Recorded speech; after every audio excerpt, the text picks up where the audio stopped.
गृहस्थ का सबसे बड़ा धर्म क्या है और गृहस्थ में हमें कैसे रहना चाहिए। गृहस्थ का सबसे बड़ा धर्म है ब्रह्मचर्य, गृहस्थ, वानप्रस्थ और सन्यास। इन चारों आश्रमों की सेवा करना। गृहस्थ सबका माँ बाप बताया गया है, यानी कि गृहस्थ सबका संरक्षक बताया गया है। और मैं ये भी कह दूं कि गृहस्थ धर्म सबसे बड़ा धर्म है, तो इसमें भी कोई ज़्यादा बड़ी बात नहीं है। गृहस्थ धर्म में हमें कैसे रहना चाहिए, स्मरण रहे कि अपनी मन बुद्धि विवेक के द्वारा प्राणी मात्र के हित के लिए प्रत्येक कार्य को करना ही सबसे बड़ी सेवा है। इस प्रकार से हमें अपने जीवन को गृहस्थ में जीना चाहिए। आज गृहस्थ में लोग सुखी क्यों नहीं हैं, इतने गृहस्थ में लोग दुखी क्यों हैं, इसके पीछे कारण क्या है। तो मैं आपको बताना चाहूं कि जो व्यक्ति ऋणी रहता है वह व्यक्ति कभी जीवन में सुखी नहीं रह सकता है। गृहस्थ पर 5 ऋण बताए गए हैं। पहला ऋण है पितृ ऋण, दूसरा ऋण है देव ऋण, तीसरा ऋण है ऋषि ऋण, चौथा ऋण है भूत ऋण और 5वां ऋण है मनुष्य ऋण। जब तक इन 5 ऋणों से ग्रस्त ऋणी रहेगा तब तक वह सुखी नहीं रह सकता।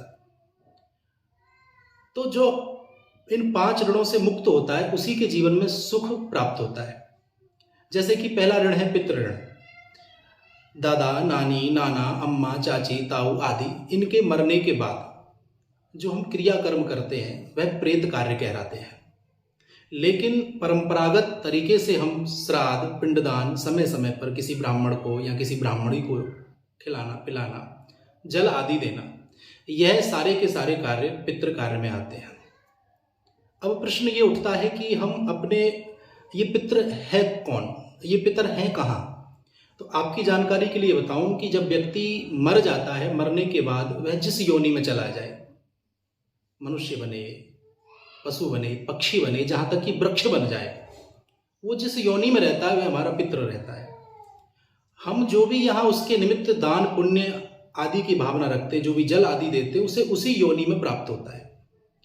कभी कभी आपने विचार किया होगा कि हमें बहुत ही साधारण तरीके से कुछ वस्तु हमें अनायास प्राप्त हो जाती है। इसके पीछे कारण हमारे कर्मों का फल तो है ही, लेकिन कहीं ना कहीं जो हमारे प्रति किया गया, जो पितृ मानकर के जो दान पुण्य किया गया है या जो जल आदि वस्त्र आदि का दान किया गया, वह हमें यहाँ बड़े सहजता से प्राप्त हो रहा है।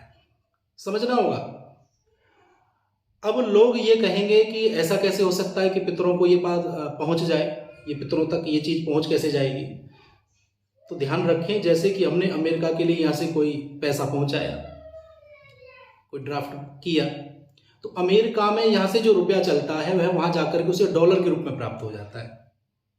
तो कहने का अभिप्राय यह है प्रेमियों, पितृ ऋण से उऋण होने के लिए हमें समय समय पर परंपरागत तरीके से श्राद्ध, पिंडदान, जल आदि दान करते रहना चाहिए।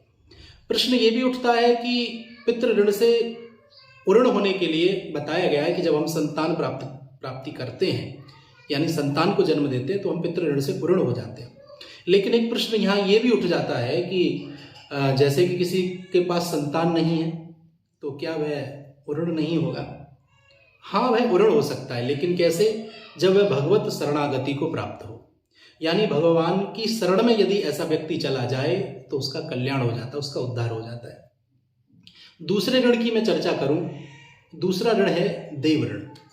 देव ऋण से मुक्त होने के लिए, अब देव ऋण है क्या, सबसे पहले समझना होगा।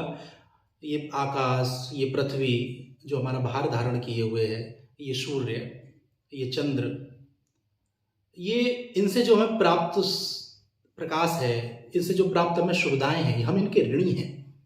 तो इस देव ऋण से उऋण होने के लिए हमें यज्ञ, हवन, पूजा पाठ समय समय पर जरूर करना चाहिए। तीसरा ऋण है प्रेमियों ऋषि ऋण। अब ऋषि ऋण क्या है, जो ऋषियों ने ग्रंथ लिखे, उन ग्रंथों में बहुत सारी आयुर्वेदिक चीजें लिखी जिनसे हमारा इलाज होता है, हमें शिक्षा दी, हमें मनुष्य जीवन बताया कि मनुष्य जीवन कैसा होना चाहिए।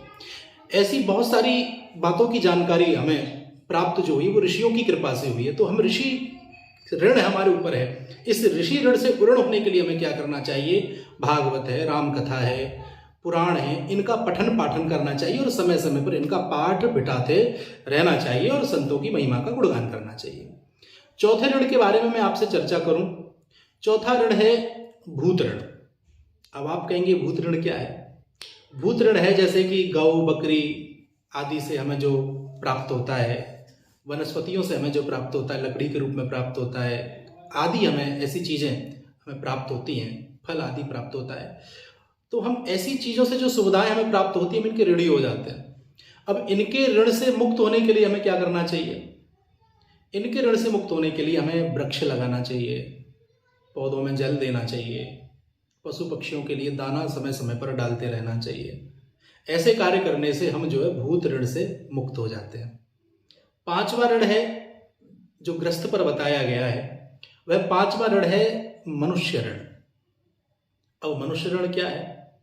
ऐसा कोई भी मनुष्य नहीं है जिस मनुष्य के बिना गुजारा हो जाए। जीवन में हमें प्रत्येक मनुष्य की आवश्यकता है। समय समय पर एक दूसरे का हम सहारा बनते हैं, एक दूसरे को देख करके हम सीखते हैं, एक दूसरे को देख करके जीवन जीना सीखते हैं, बहुत सारी कलाएं सीखते हैं, बहुत सारे काम सीखते हैं। तो उनसे हम ऋणी हो जाते हैं। मनुष्य ऋण से ऋण होने के लिए हमें क्या करना चाहिए?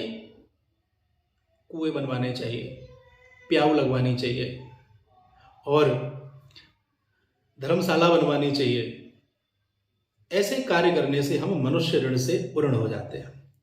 तो ये 5 ऋण, जब तक व्यक्ति इन 5 ऋणों से ऋण होने का प्रयास नहीं करेगा, इन 5 ऋणों से ऋण नहीं होगा, तब तक वह ग्रस्त व्यक्ति अपने जीवन में सुखी नहीं हो सकता है। तो आज प्रथम भाग में मैंने आपसे चर्चा की, गृहस्थ धर्म के विषय पर चर्चा हो रही है। कल मैं व्यवहार के ऊपर आपसे चर्चा करूंगा। तब तक के लिए जय श्री कृष्णा, राधे राधे।